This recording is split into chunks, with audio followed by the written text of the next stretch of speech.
When Khloe Martinez stops to help a stranded businessman, she has no idea this one act of kindness will change her life forever. Missing her dream job interview at Sterling Communications seems like the worst thing that could happen until she discovers the man she helped is James Harrison, CEO of Harrison Technologies, and the very person who could make or break her future. Asterisk, greetings, fellow dreamers. This tale is filled with love, secrets, and a twist you'll never forget. Let's dig in. Asterisk. The morning sun painted golden streaks across downtown as Khloe Martinez pressed her face against the bus window, watching her future slip away one honking car at a time. Her navy blazer felt too tight around her chest as panic crept in. 9:47 a.m. Her interview at Sterling Communications was in 13 minutes, and traffic had turned the city into a parking lot.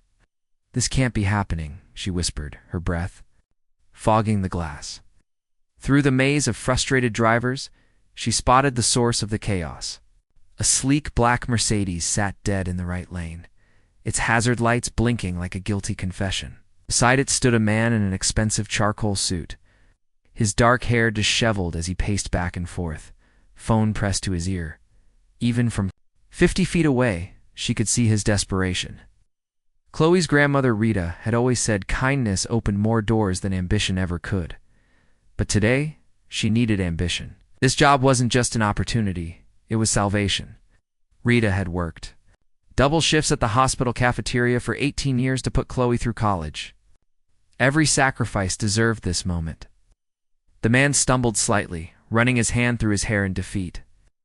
Something twisted in Khloe's chest. She recognized that look. The weight of letting people down, the crushing pressure of expectations. Her phone buzzed. A text from Nina. Break a leg today. You've got this. 9:48 a.m. Khloe closed her eyes, hearing Rita's voice. Mia, when someone needs help, you help. The universe remembers. Before she could talk herself out of it, she stood up. Excuse me, I need to get off here. The bus driver looked at her like she'd lost her mind. Lady, we're stuck in traffic. You sure you want to walk from here? Sure. The doors hissed open, and Khloe stepped into the chaos.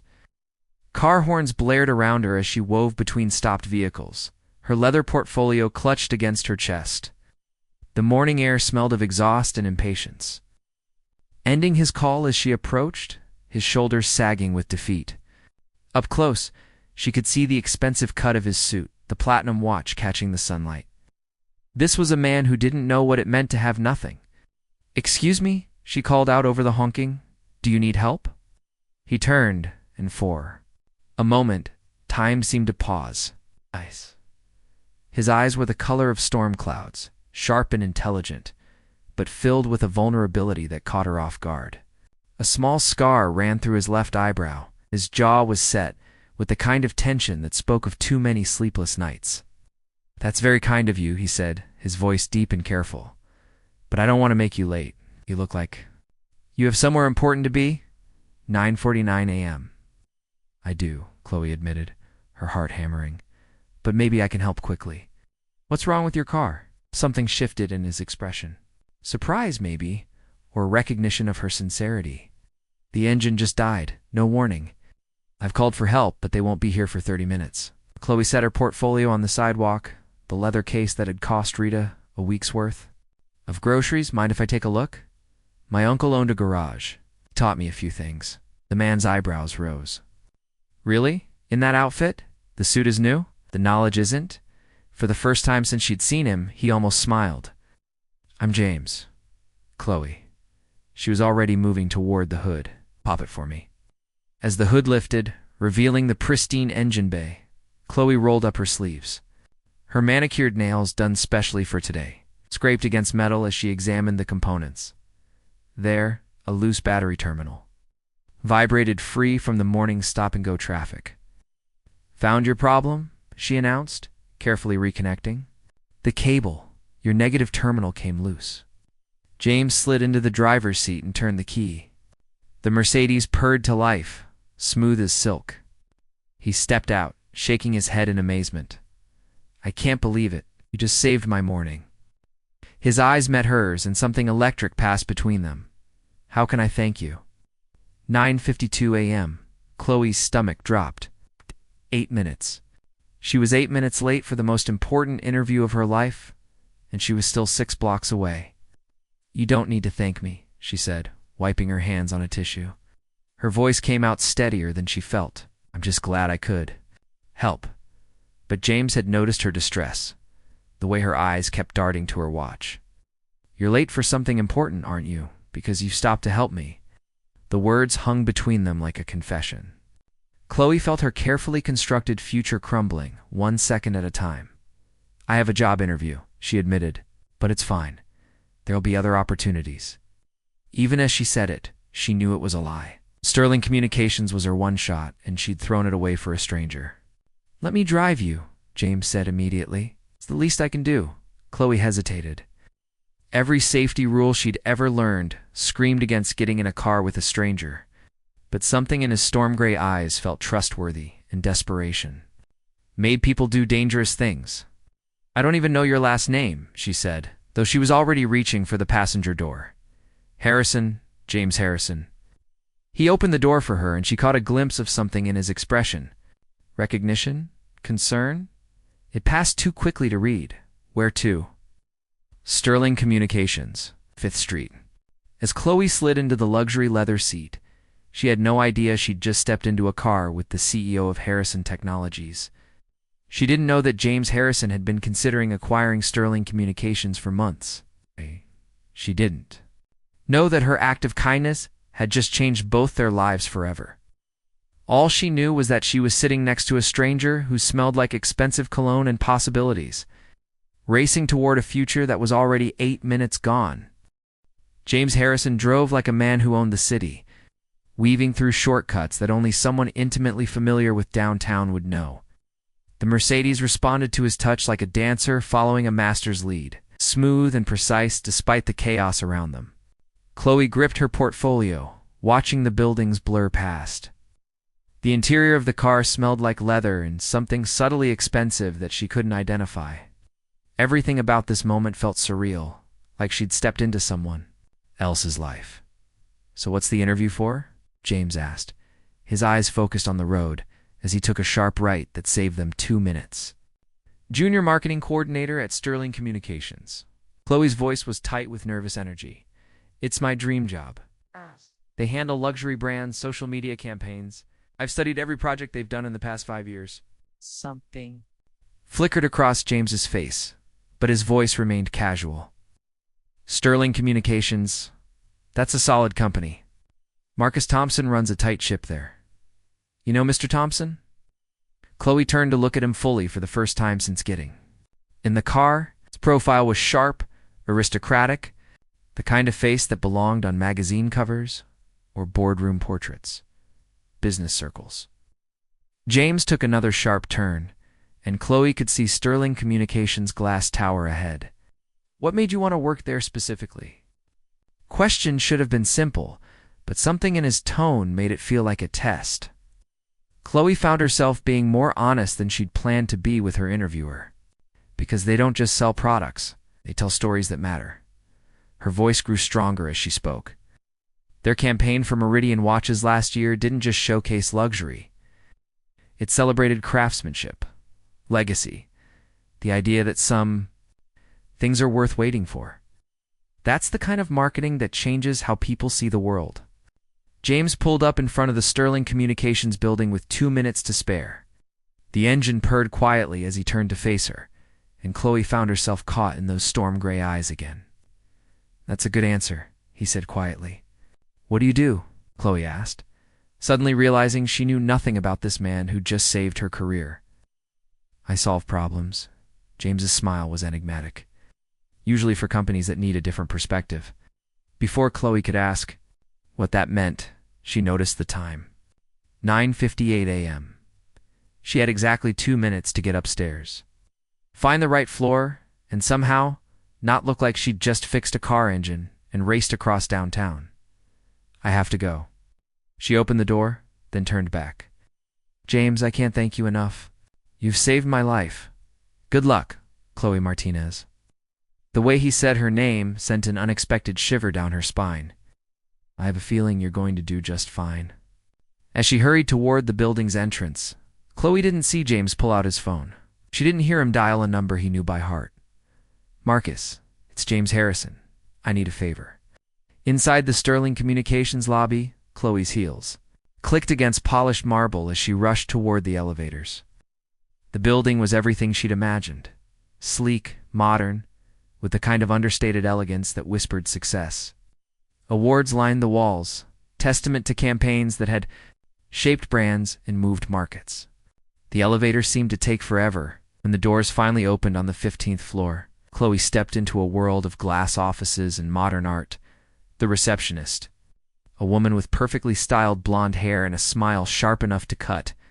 Glass looked up from her computer. You must be Khloe Martinez. Mr. Thompson is waiting for you in conference room. Khloe's heart hammered as she followed the receptionist's directions down a hallway lined with campaign posters. Each one represented millions of dollars in client trust, creative vision made manifest. Soon she hoped her work would join them. Conference room A was floor 2 ceiling windows overlooking the city. At the head of a gleaming table sat Marcus Thompson, exactly as intimidating as she'd imagined. Silver-haired, sharp-suited, with the kind of presence that commanded attention. Without effort, Ms. Martinez. He stood, extending a hand. Please have a seat. Thank you, Mr. Thompson. I apologize for being a few minutes late. There was an unexpected situation downtown. Something in his expression shifted. Yes, I heard about that. Traffic can be unpredictable. He paused, studying her with eyes that seemed to see too much. I understand you helped someone with car trouble. Khloe blinked, confused. How did you know that? Word travels fast in business circles. Smile was unreadable. Tell me what made you stop to help when you knew it would make you late for this interview. The question caught her off guard. This wasn't the standard interview opener she'd prepared for. But something in his tone suggested honesty was more important than polish. Because that's who I am, she said simply. My grandmother always taught me that we help people when they need help. Even when it's inconvenient. Especially then. Marcus nodded slowly.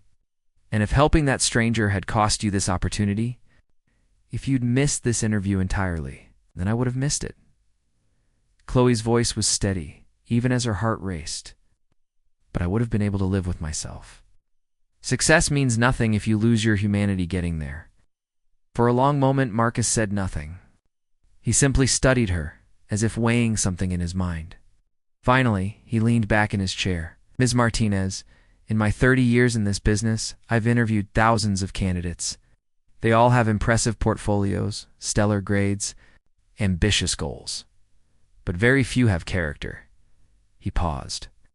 I received a phone call 20 minutes ago from someone who spoke very highly of your character. Khloe's mind raced. I don't understand. The man you helped this morning. He's someone whose opinion I value greatly. Wait. He suggested that Sterling Communications would be lucky to have someone like you on our team. The room seemed to spin slightly. He called you, but he doesn't even know me. Sometimes, Ms. Martinez, we learn everything we need to know about a person in a few minutes of watching how they treat a stranger in need. Marcus stood, extending his hand again. Welcome to Sterling Communications. When can you start? As. Khloe shook his hand. Her mind reeled with questions. Who was James Harrison? How did he know Marcus Thompson? And why did she feel like her life had just taken a turn toward something far more complicated than a simple job offer? Outside. Floors below, James Harrison sat in his Mercedes, watching the building through tinted windows. His phone buzzed with a text from his assistant. Board meeting moved to 2 p.m. They're waiting for your final decision on the Sterling acquisition. James looked up at the glass tower, knowing that somewhere inside, Khloe Martinez was about to start a job at a company he was planning to buy. The irony wasn't lost on him. By helping her get this position, he'd ensured their paths would cross again. Just hadn't decided yet whether that was a good thing or a dangerous complication. He couldn't afford. 3 weeks into her dream job, Khloe Martinez was beginning to understand that dreams sometimes came with sharp edges. Sterling Communications moved at a pace that left her breathless, juggling client demands and creative deadlines with the kind of intensity that made her college workload seem quaint. She loved every exhausting minute of it. Martinez, conference room. Now, Sarah Chen, the senior marketing director, appeared at Khloe's cubicle like a well-dressed storm cloud. Her black hair was pulled into a severe bun, and her expression suggested someone had just canceled Christmas. Khloe grabbed her tablet and followed Sarah down the hallway, her mind racing through possible disasters. Had she missed something in the Meridian campaign? Made an error in the social media analytics? The conference room was packed. Marcus Thompson sat at the head of the table, his usually composed demeanor showing cracks of tension. Around him, the senior staff looked like they were attending a funeral. "Sit down, everyone." Marcus's voice cut through the murmur of worried conversation. "I have an announcement that will affect all of us." Khloe slid into a chair near the back, her stomach knotting with apprehension. "As of this morning, Sterling Communications has received a buyout offer from Harrison Technologies." Marcus paused, letting the words sink in. "The offer is substantial, life-changing for our investors. But it comes with conditions." The room erupted in whispers. Khloe felt the blood drain from her face. Harrison Technologies. The name echoed in her mind like a warning bell, but she couldn't place why it felt familiar. James Harrison wants to meet with our entire creative team before finalizing the deal, Marcus continued. "He'll be here tomorrow morning to review our current campaigns and assess our personnel." Sarah leaned forward, her voice sharp with concern. "What kind of assessment? Are we talking layoffs?" "Harrison Technologies has a reputation for efficiency," Marcus said carefully. "They don't keep redundant staff." The meeting continued, but Khloe barely heard the details about portfolio presentations and team evaluations. Mind was stuck on that name. Harrison. James Harrison. It couldn't be the same person, could it? After the meeting, Khloe sat at her desk, staring at her computer screen without seeing it. She opened a new browser tab and typed James Harrison, Harrison Technology CEO into the search bar. The images that loaded made her heart stop. Storm gray eyes, sharp jawline, small scar through the left eyebrow. The same face that had looked at her with gratitude 3 weeks ago. Now staring back from the Forbes website under the headline Tech Mogul James Harrison, the man who buys dreams. Her hands shook as she read the article. Harrison Technologies, founded 8 years ago, specialized in acquiring struggling companies and optimizing their potential. The business press called James Harrison a visionary. Former employees used different words: ruthless, calculating, a man who saw people as numbers on spreadsheets. The article mentioned his personal life in passing, divorced after a bitter custody battle, and no current relationships. A man who lived for his work and trusted no one. Khloe's phone buzzed with a text from Nina. "Coffee after work? You sound stressed." She typed back quickly. "Rain check. Crisis at work." But as she stared at James Harrison's photo on her computer screen, Khloe realized this wasn't a work crisis. This was something far more personal and infinitely more dangerous. The man she'd helped, the stranger who'd driven her to her interview, was about to decide the fate of her career. And she had no idea why he'd never mentioned who he was. The next morning arrived with unseasonable rain, as if the weather itself was reflecting the mood inside Sterling Communications. Khloe had spent the night researching everything she could find about James Harrison and his company, building a picture of a man who was brilliant, successful, and apparently incapable of forming lasting personal connections. She dressed carefully. In her best black suit, the one Rita had insisted on buying her for special occasions. If she was about to lose her job, at least she'd look professional doing it. The elevator to the 15th floor felt like a ride to an execution. When the doors opened, Khloe stepped into chaos. The normally pristine office buzzed with nervous energy as her colleagues prepared presentations with the desperation of people fighting for their professional lives. "He's here," Sarah whispered as Khloe passed her office. "Arrived 20 minutes early. Marcus is briefing him in the executive conference room." Khloe nodded, trying to project calm while her heart hammered against her ribs. She made her way to her desk. But before she could sit down, Marcus Thompson appeared beside her. "Ms. Martinez, Mr. Harrison would like to speak with you privately before the group presentations begin. The words hit her like ice water. Me? Why? He didn't say. Marcus's expression was unreadable. Conference room B, don't keep him waiting. The walk down the hallway felt endless. Conference room B was smaller than the others, more intimate, with windows that looked out over the city where this all began 3 weeks ago. Khloe knocked twice and entered. James Harrison stood with his back to the door, looking out at the rain-soaked streets below.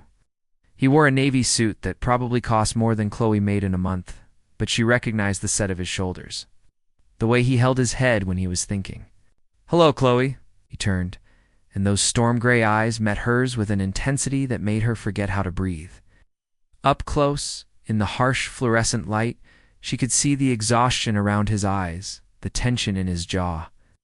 Success, it seemed, came with its own burdens. "Mr. Harrison." Her voice came out steadier than she felt. "I have to say this is unexpected." A ghost of a smile touched his lips. "I imagine it is. Please, sit down." Khloe remained standing.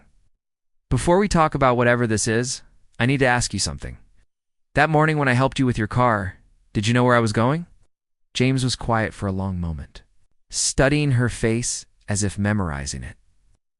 "I knew Sterling Communications was a company I was considering acquiring. I didn't know you were interviewing there until you told me in the car, but you called Marcus Thompson. You got me this job?" I told him about an impressive young woman who'd chosen to help a stranger instead of protecting her own interests. The rest was his decision. Khloe felt anger building in her chest, hot and unfamiliar. "So this whole thing, my job, everything I've accomplished here, it's all because you made a phone call?" "No." James's voice was sharp now, cutting. "It's because you have talent, dedication, and the kind of character that can't be taught. The phone call just made sure you got a chance to prove it. And now you're here to take it all away. That depends." "On what?" James moved closer, and Khloe caught that familiar scent of expensive cologne. "On whether you can forgive me for not telling you who I was." The question hung between them like a challenge. Outside, thunder rumbled across the city, and Khloe realized that whatever happened in this room would change everything. "Why should I forgive you?" she asked. "You lied to me. I omitted information. There's a difference, is there? Because from where I'm standing, it looks like you've been playing some kind of game with my life." James's expression hardened. "Ms. Martinez, I've built my career on making difficult decisions based on facts, not emotions. But 3 weeks ago, a woman I'd never met chose to help me when she had everything to lose. That kind of integrity is rare in my world. Rare enough that I wanted to see what she could accomplish when given a real opportunity, and now I'm trying to decide whether Sterling Communications is worth saving, or if I should strip it for parts and move on." His eyes never left hers. "Your work has been exceptional. Your Meridian campaign revisions increased client engagement by 30%. But I need to know something before I make my final decision. What can you work for someone you don't trust?" The question hit like a physical blow. Khloe stared at him, seeing not the successful CEO, but the frustrated man beside a broken-down car. The stranger who'd driven her to safety when her world was falling apart. "I don't know," she said honestly. "Can you?" For the first time since she'd entered the room, James Harrison looked genuinely surprised. And in that moment of vulnerability, Khloe realized that whatever this was between them, it was far from over. 2 months after Harrison Technologies acquired Sterling Communications, Khloe had learned to navigate the strange new reality of working for James Harrison. He was a demanding boss, brilliant and exacting, but he was also fair. More than fair. He'd promoted her to senior marketing coordinator and given her lead on the company's biggest campaigns. What she hadn't expected was how often they're professional. Meetings turned into something else entirely. "The Ashford Hotel campaign needs a complete overhaul," James said, standing behind her chair as she scrolled through design mock-ups on her computer. The conference room was empty except for them, the rest of the team having left hours ago. "Current brand identity says expensive. We need it to say unforgettable." Khloe was acutely aware of his proximity, the way his presence seemed to fill the space around her. Over the past weeks, she'd caught him watching her during meetings, seen the way his expression softened when he thought no one was looking. "What if we focus on moments instead of luxury?" she suggested, pulling up a new slide. "People don't remember thread counts. They remember how a place made them feel. Show me." She turned in her chair, finding herself inches from his face. This close, she could see the gold flecks in his gray eyes, the way his mouth curved slightly when he was thinking. "Khloe." His voice was quiet, careful. "This is a bad idea," she whispered, but she didn't move away. "Terrible idea," he agreed, his hand moving to touch her cheek. The kiss was soft at first, tentative, like a question being asked. But when Khloe responded, her hand fisting in his shirt, it deepened into something desperate and hungry. Weeks of tension, of careful professional distance, dissolved in the space between one heartbeat and the next. When they broke apart, both breathing hard, James rested his forehead against hers. "We can't do this," he said. "I know. You work for me. I know." If anyone found out, James. Khloe placed her fingers against his lips. "I know." But knowing and caring were two different things, and over the next few weeks, they found reasons to work late. To take meetings in his office with the door closed. To steal moments that felt like stepping outside of time. Khloe knew she was falling. For him, worse, she was beginning to think he might be falling for her too. The way he listened when she talked about her grandmother, the coffee that appeared on her desk exactly how she liked it. The small smile he gave her when he thought no one was looking. It felt real. It felt like something worth risking everything. For it until the night she discovered the truth, Khloe had forgotten her portfolio in the conference room after their evening strategy session. The building was dark, security having gone home hours ago, but she had a key card and the elevator still worked. She'd just grab her things and leave.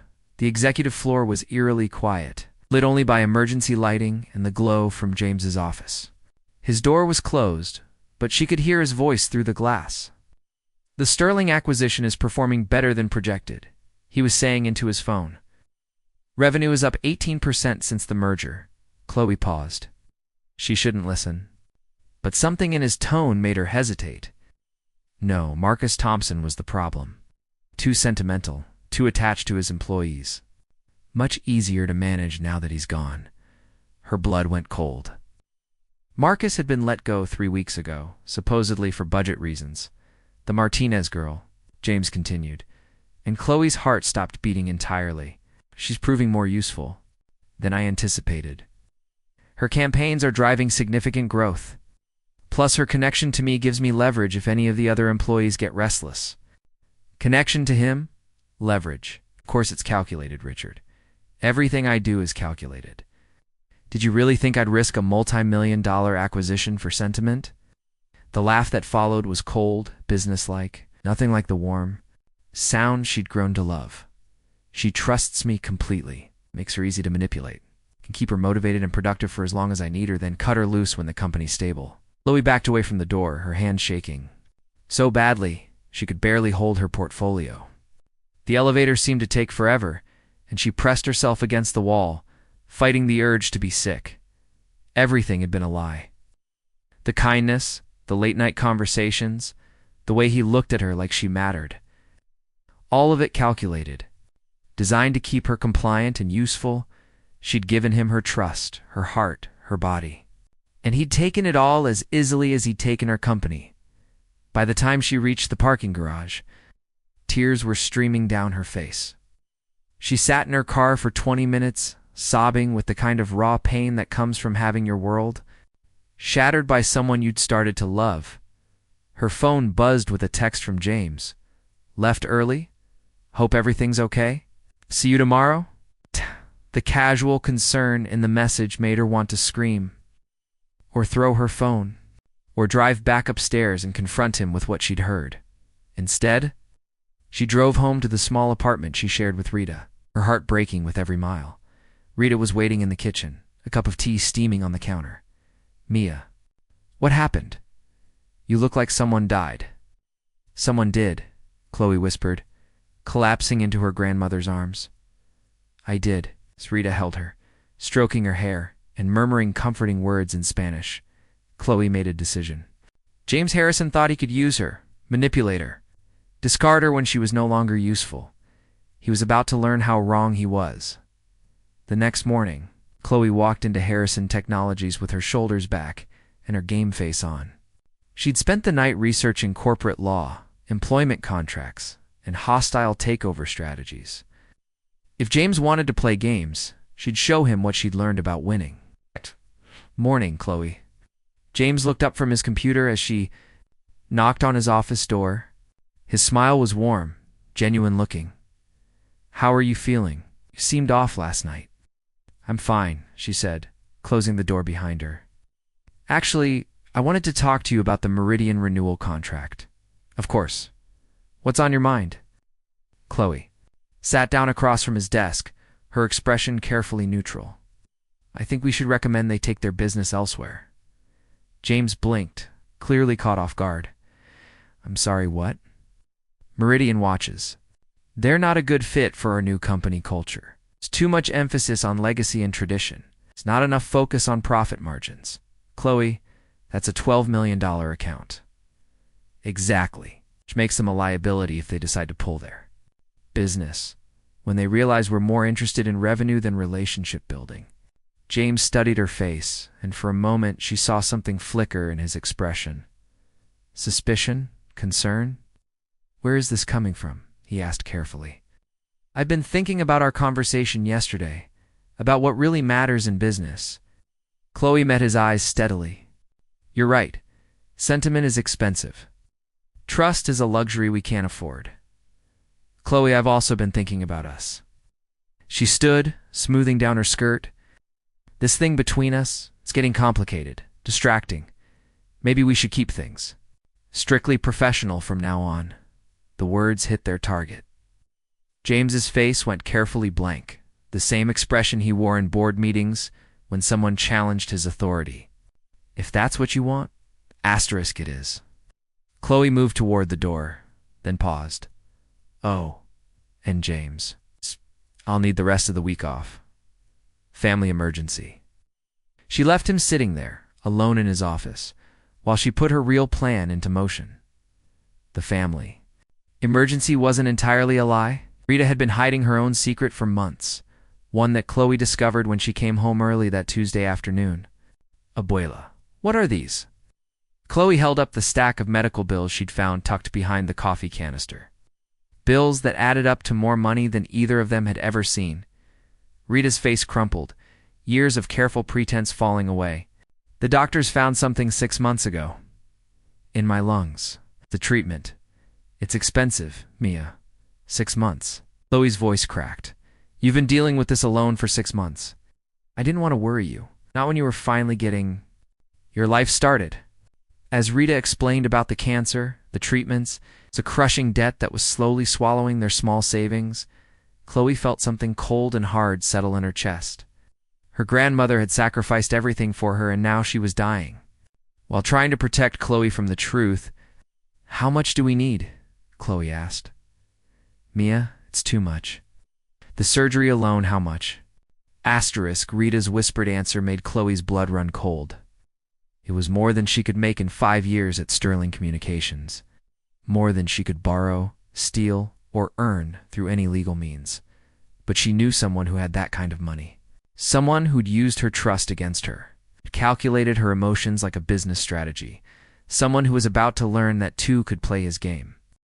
That night, Khloe sat in her car outside Harrison Technologies, watching James's office window glow against the darkening sky. Her phone buzzed with another text from him. Whatever this is about, we should talk. Please, she typed back. Right. Tomorrow night, your place. We need to clear the air.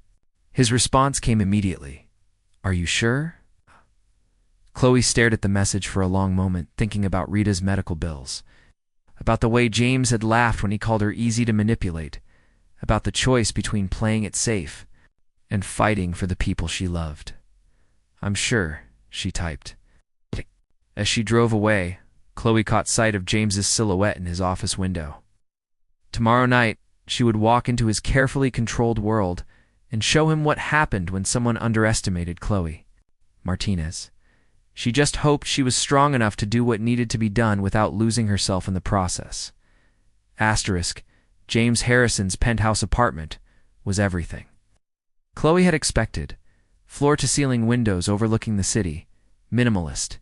Furniture that probably cost more than most people's cars, and an emptiness that spoke of a life lived entirely for work.